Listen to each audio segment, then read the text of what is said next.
ये कहानी दो ऐसी लड़कियों की है जिनके साथ क्या हुआ आज तक किसी को पता न चला। शिफा जो कि फर्स्ट ईयर की स्टूडेंट है, वो पीजी में अपनी फ्रेंड खुशबू के साथ रहती थी। अक्टूबर का महीना था और दिवाली आने वाली थी, तो शिफा और खुशबू दोनों अपने घर जाने के लिए सामान पैक करके रेलवे स्टेशन के लिए निकल पड़े।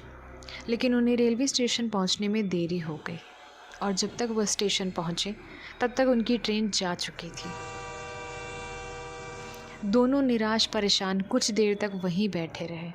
फिर खुशबू ने कहा, अब तो कुछ नहीं कर सकते, तो चल वापस चलते हैं। दोनों स्टेशन के बाहर अपनी कैब का इंतज़ार करने लगे। काफ़ी देर होने के बाद भी उनकी कैब नहीं आई, तो दोनों वहीं सड़क के किनारे बैठ गए। अचानक शिफा को अपने पीछे से कुछ फुसफुसाने की आवाज़ सुनाई दी। उसने पीछे मुड़कर देखा तो पाया कि पेड़ों के बीच में एक इंसान बैठा है। उस इंसान ने काले रंग के कपड़े पहने हुए थे। देखने में वह एक तांत्रिक जैसा लग रहा था। दोनों उस तांत्रिक को कुछ देर तक देखते रहे। फिर अचानक से वह तांत्रिक कांपने लगा। यह देखकर वह दोनों काफ़ी घबरा गए। शिफा को लगा कि शायद उसे दिल का दौरा पड़ा है और वह उसकी मदद करने के लिए जाने लगी।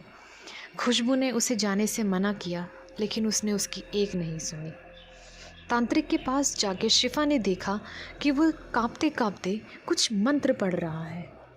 उसके आगे एक हवन कुंड जैसा था और कुछ मांस के टुकड़े, नींबू, सिंदूर और कुछ हड्डियां पड़ी हैं। यह देखकर शिफा थोड़ी घबरा गई, लेकिन तांत्रिक की मदद करने के लिए उसने उसको जगा दिया।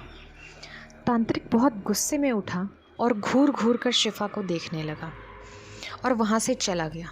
शिफा भी उसके पीछे पीछे चल दी।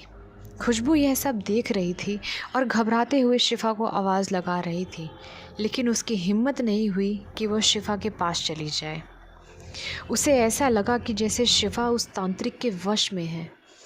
उसने फ़ौरन उसके पापा को फ़ोन मिलाया और सारी घटना के बारे में बता दिया। खुशबू की बात सुनकर शिफा के माँ बाप घबरा गए और फ़ौरन उस जगह के लिए निकल गए और खुशबू को वहीं रुकने के लिए बोला।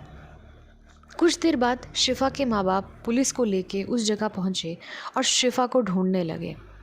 खुशबू को डर था कि शिफा के साथ कुछ गलत ना हुआ हो। वह बहुत घबराई हुई थी और सारी घटना का जिम्मेदार खुद को मान रही थी। बहुत ढूंढने के बाद भी शिफा का कहीं पता न चला। सब वापस खाली हाथ घर आ गए। शिफा के माता पिता की हालत बहुत ख़राब होने लगी। वह बस भगवान से प्रार्थना कर रहे थे कि उनकी बेटी ठीक हो। अगली सुबह शिफा के माँ बाप के पास फ़ोन आता है, जिसमें पुलिस वाला बताता है कि शिफा की लाश जंगल में पेड़ पर लटकी मिली है। यह सुनकर वह दोनों बुरी तरह से रोने लगते हैं और पुलिस स्टेशन के लिए निकल जाते हैं। खुशबू को भी पुलिस स्टेशन बुलाया जाता है और उससे उस तांत्रिक के बारे में पूछा जाता है कि वह कैसा दिखता है, ताकि पुलिस वालों को उसे ढूंढने में मदद मिल सके। खुशबू ने जो जो देखा सब बता दिया। अब पुलिस उस तांत्रिक को ढूंढने निकल जाती है, लेकिन काफ़ी दिनों तक ढूंढने के बाद भी पुलिस वालों को कोई सुराग नहीं मिला। वो तांत्रिक कहाँ से आया, कहाँ गया, उसके बारे में किसी को कुछ नहीं पता चला। शिफा के साथ क्या हुआ आज तक किसी को कुछ भी पता नहीं चला। उसकी मौत एक रहस्य बनकर रह गई।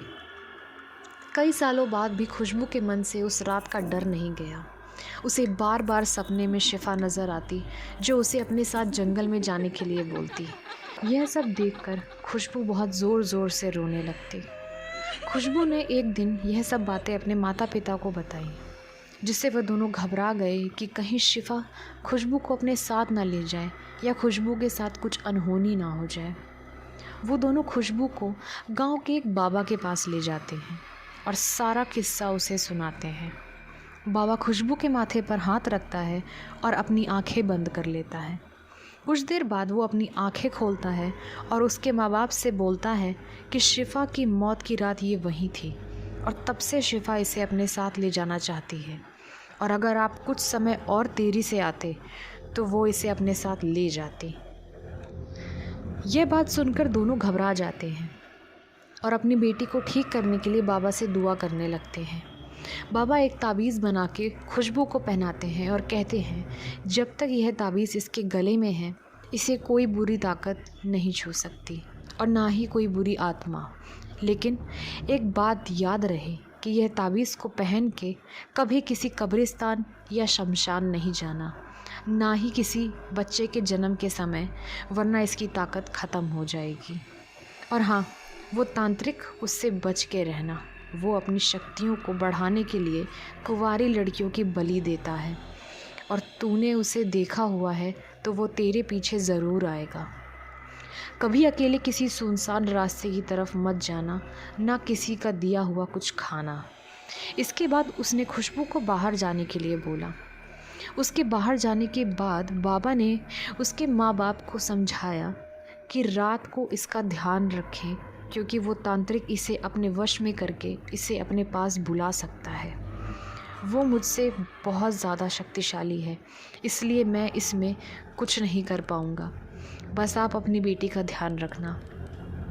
सब अपने घर लौट आते हैं, लेकिन खुशबू के माँ बाप को यह चिंता सताए जा रही थी कि वो कैसे अपनी बेटी की रक्षा कर सकते हैं। अगली सुबह खुशबू के पापा अपने एक मित्र के घर जाते हैं, जो कि एक पुलिस वाला था, और उन्हें सारी बातों के बारे में बताते हैं। सारी बात सुनने के बाद उनके मित्र कहते हैं कि एक काम करते हैं, खुशबू को अकेले सोने दो और आप में से कोई उसकी पहरेदारी करना, और जब भी लगे कि कुछ गड़बड़ है या खुशबू कहीं जा रही है तो उसे जाने देना और मुझे फ़ोन कर देना। खुशबू का पीछा करते करते हम उस तांत्रिक तक पहुंच जाएंगे और उसके बाद वो जेल में होगा। खुशबू के माँ बाप ने ऐसा ही किया। उनमें से एक रात को जागकर पहरेदारी करता था। ऐसा ही करते करते काफ़ी महीने निकल गए और फिर से दिवाली आ गई। दिवाली पर सब अपने काम में व्यस्त थे और रात को सब सो गए, लेकिन खुशबू की माँ जाग रही थी। अचानक से उन्हें कुछ आवाज़ सुनाई दी और वो फ़ौरन खुशबू के कमरे की तरफ भागी और देखा कि खुशबू वहाँ नहीं थी। उन्होंने फ़ौरन उसके पिता को जगाया और सारी बात बता दी। उसके पिता ने अपने मित्र को फ़ोन किया और वह सब उसे ढूंढने निकल पड़े, लेकिन लाख कोशिशों के बाद भी खुशबू का कहीं पता न चला। उसके माँ बाप ज़ोर ज़ोर से रोने लगे और उसके अगले दिन ही खुशबू की लाश भी उसी पेड़ से लटकी मिली। उसके साथ भी क्या हुआ किसी को कुछ नहीं पता चला, और ना ही उस तांत्रिक का। ऐसी ही भूतिया और रोमांचक कहानियों को सुनने के लिए हमारे चैनल को सब्सक्राइब करें और स्क्रीन पर बने बेल आइकन को दबाएं। आपके लाइक्स और कमेंट्स का हमें इंतज़ार रहेगा। खुदा हाफिज़।